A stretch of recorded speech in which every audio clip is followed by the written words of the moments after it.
جو پہلے ہی بہت سارے گناہ کر رہے ہیں اور مزید گناہ کیے جا رہے ہیں، بریک ہی نہیں لگ رہا ان کا. وہ سمجھتے ہیں کہ بس ہمیں تو ہر ایک چیز کی آزادی ہے. اور تیسرا جو طبقہ ہے وہ ہیں خواتین.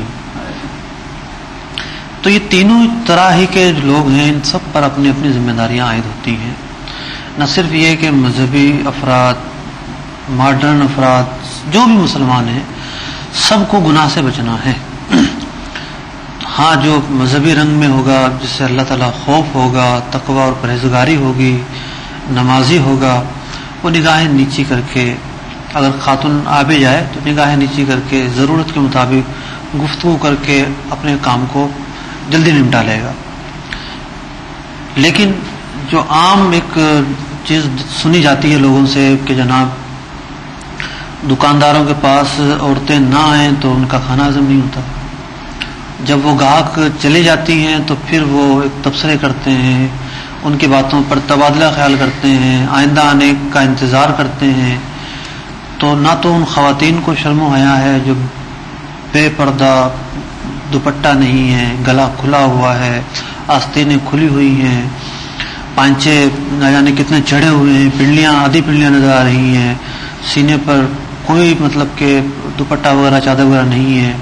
تو نہ تو ان کو شرم و حیا ہے اور جو وہ گناہ کر رہی ہیں اس کا احساس ہے، اور نہ ہی ایسے دکانداروں کو جو ان کے ساتھ فری ہوتے ہیں، مذاق کرتے ہیں، بد نگاہی کرتے ہیں. یہ سب قابل گرفت معاملات ہیں. دیکھیے، بندہ جس فیلڈ میں جاتا ہے عام طور پر اسی فیلڈ میں رہتا ہے، ایک لمبے عرصے تک اسی فیلڈ میں رہتا ہے. ایسی مطلب کہ وہاں کیسے برکتیں ہوں گی؟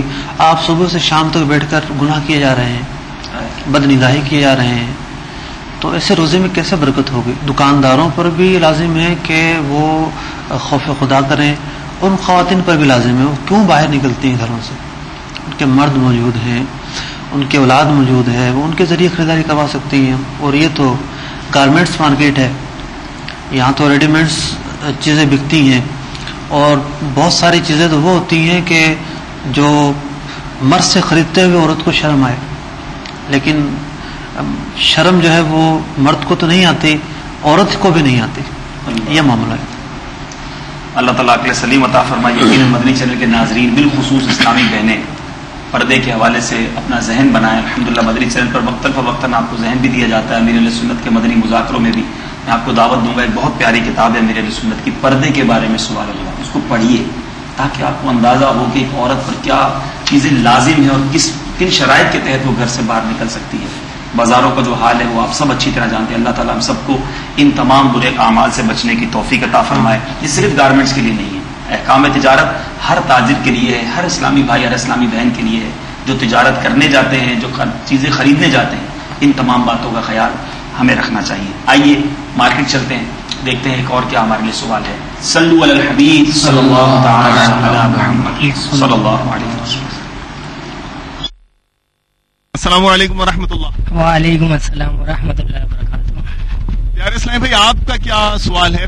سوال میں مارکیٹ کے حساب سے ہی کروں گا کیونکہ مارکیٹ میں کھڑا ہوا ہوں. تو میرا سوال یہ ہوا کہ اگر کوئی چیز ایسی ہے جو کہ برابر والے کی شاپ کے پاس ہے اور میرے پاس اویل نہیں ہے، وہ چیز میں ان سے پرچیز کر کے لاتا ہوں، انہیں مجھے 300 روپیز دینے ہیں، اور اگر کسی کسٹمر کو میں 400 کی وہ بیچ دیتا ہوں تو جو 100 روپے میں اپنے پاس رکھوں یا انہیں دے دوں، یہ کیا چیز ہے؟ کیا جائز ہے ناجائز ہے؟ ہمارے اسلام بھائی یہ کہنا چاہ رہے ہیں کہ اگر کوئی چیز ان کے پاس موجود نہیں ہے اور پڑوس کی کسی دکان سے انہوں نے وہ چیز لائی اور اس دکاندار سے ان کا یہ کمٹمنٹ میں ہوا کہ آپ نے مجھے یہ 300 دینے ہیں اس چیز کے، اور یہ اپنی دکان پہ لا کر اس کو 400 کی بیچ دیتے ہیں، تو یہ 100 روپے جو انہیں بچے یہ کیا ان کے لیے جائز ہوں گے یا نہیں؟ جی، جو سوال آپ نے سنا، برابر والی دکان سے سستی چیز خرید کر دے دیتے ہیں گاہک کو، پھر اس میں نفع کما لیتے ہیں. اصل میں خریداری تو ہے ہی یہی کہ آپ جو ہے وہ ایک ہول سیل مارکیٹ سے خرید کر لاتے ہیں اور ریٹیل میں بیچتے ہیں نفع رکھ کر. تو اگر آپ نے برابر والی دکان سے مال خرید لیا اور برابر سے ہی خرید کر بیچ دیا نفع رکھ کر، تو اس میں کوئی خرابی نہیں ہے. خرید و فروخت کا اصل مقصود نفع ہی ہوتا ہے، ورنہ سستا خریدتا ہے اور مہنگی بیچتا ہے. لیکن یہاں ایک اور معاملہ ہے. وہ معاملہ یہ ہے کہ آپ کی دکان پر گاہک آیا، اس نے ایک چیز مانگی، آپ کی دکان پر اویلیبل نہیں ہے، آپ برابر میں گئے، دکانیں ڈھونڈتے ڈھونڈتے ملی